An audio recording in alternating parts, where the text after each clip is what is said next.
Try daw natin patan ilaw. Yan. Ay, linaw. Para tayo nasa sinihan nito ah. Yan. Oh. So okay guys, yan. Mag-unbox tayo nito na projector na 4K. So, ang price niya is worth of nasa kulang-kulang 2,000, 1,900 plus. So, yan guys. Yung ating unboxing na projector 4K. So, yan ang bubbles niya. Secure naman. Yan, doble-doble. Yan. So, ano nga bang tatak? At makikita natin kung gaano ba kalinaw itong projector na to. 4K ang linaw niya. Guys, di ba mayroong mga 1080p? Merong mga 1080p na projector. Yan. So, yan guys, may kasama pa siyang ito yung pinakang tutukan ng projector. Hindi ito tinututok yung projector yan. May kasama pa siyang tela.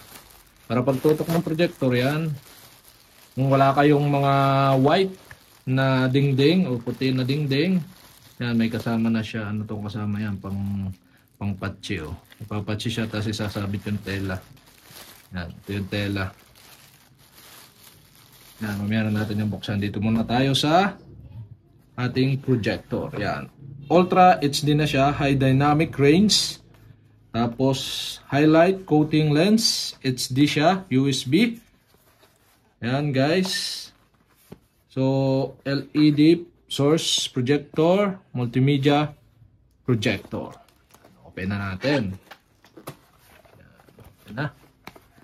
Natin ang projector natin na 4K yan. So ito yan, pagbukas nyo yan, maganda, sigurado.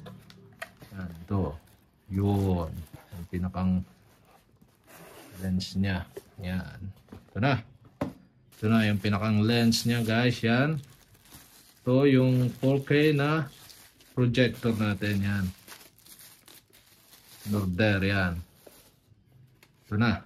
May maganda, may mga nakalagay pa dito sa ilalim. Ayan guys. So ito, yan. Nagagalaw siya pag ganoon. Okay. Tingnan natin kung paano siya. Yan. Ito, projector. Yan guys. Yan. Ang tatak na projector niya, HY300A projector. Yan, makikita naman ninyo dito sa ilalim yan. No? So yan, ito yung saksakan dito. Tapos yung USB. Ito yung HDMI ba yun? HDMI. Tapos ito yung power, nandito sa likod. May saksakan ng, ano ba to, headphone. Yan. Tapos ito yung lens niya. Yan, may covers pa oh. Mamaya natin tatanggalin. Yan guys. So yan, may adjustan dito yan, depende sa gusto nyo. So naiikot yung lens nya. Yan, adjust. Palaki, paliit. Yan, dito lang pipihitin siya. Yan, nagsusum, parang naangat yung pinakang lens nya. Pag ginanto mo na exit, yan. Ibig sabihin nagsusum yung pinakang picture nya. Yan, mamaya natin na makikita kung ano ba. Yan. So ito yung pangalan. Yan sa ilalim. Yung model type nandito. Makikita nyo. Yan ang projector. Tapos mayroon pa siyang kasama. Bukod dito. Yan. Ito nandito sa kahon. Ito siguro yung mga yan. Yung wala na laman. Ito siguro yung mga accessories niya. Yung gaya ng pansaksak, pan-charge na cord. Yan. Remote. Yan. Ito ang laman. Yan. Wala na. Ito yung remote, yan. May remote din kasama. Tingnan natin yung battery niya kung meron na.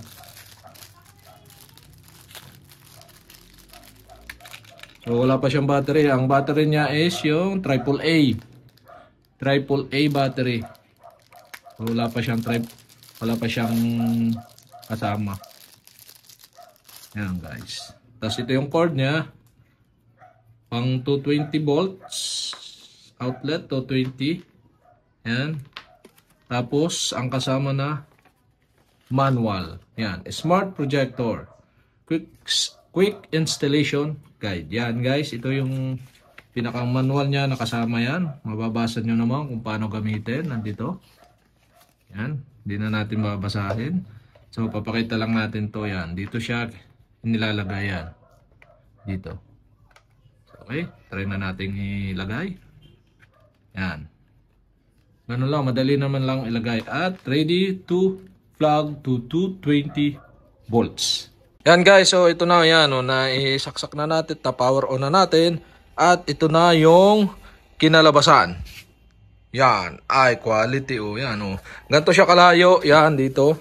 Mga 1, 2, 3, 4, 5, 6 na hakbang. Yan, 7 hanggang 7 hakbang yan. High quality ang video. So may adjustan dito sa ilalim, yan.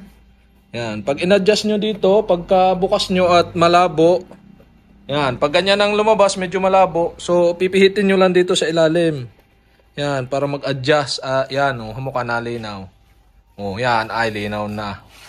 Yan. Itong adjustment yung nandito kanina ating pinipihit dito sa ilalim yan. Nito.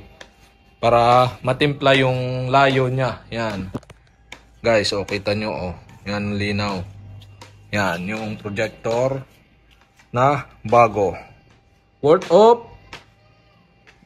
1,900 plus. Kulang-kulang 2,000 pesos. Yan.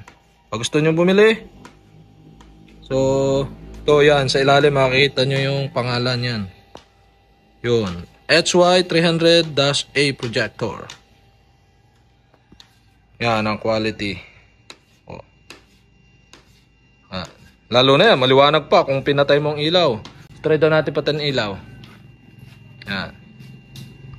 Ay, linaw. Para tayo nasa sinihan nito Yan, ito siya. Yan Tapos yan yung ay quality. Ang linaw 4K, hindi ka na hindi lalabo ang mata. Yan, ganyan rin pag gana rin si iyo yung last time yan, ari. Yan, ganito pag malabo, pag pinihit dito, pag in-adjust natin, pinihit natin, yan, unti-unting nalinaw yan. Yung pinakamalinaw yan, ay kitang-kita. So, medyo sakop doon sa gilid. Pag gusto nyo, ilapit nyo na lang to. Depende sa layo. Ilapit-lapit nyo ng konti. Yan. Pero para ka nasa sinihan na talaga nito. Ayan, yung bangko natin, ganun kalaki. Ay, quality. Yan guys. Nakatulong itong unboxing na to. Kung gusto nyo bumili, worth of 1,900. Meron namang 1080p nito. Kaso medyo malabo. So, mas maganda to, 4K. Yan, ang quality. 4K na projector. Yan. So okay guys, yan. Pupunta na natin sa setting. Yan. Punta nyo lang sa setting. Tutok nyo lang itong remote dito. Sa pinakang unit yan. Yan, nasa setting na. So enter nyo sa setting. At punta kayo dito sa network setting. Yan. Network setting sa pinakang gilid. Tapos dito sa may connection setting. Yan. Yan, lalabas na yung mga wifi diyan at pwede nyo nang i-connect. At make sure lang na yung co-connect na cellphone is nakakonect din sa parehas na wifi connection nyo para pagka-connect nyo yung cellphone doon sa pinaka-projector is walang maging problema. Yeah, make YouTube your own sign in. Ay, magsa-sign in ka pa ng iyong YouTube. I-sign in nyo lang yung inyong Google account para makapanood kayo ng YouTube. Okay na, hanggang dito na ang video natin. At thank you for watching and don't forget to hit the subscribe button and the bell para updated kayo sa mga video tutorial like this. Boom!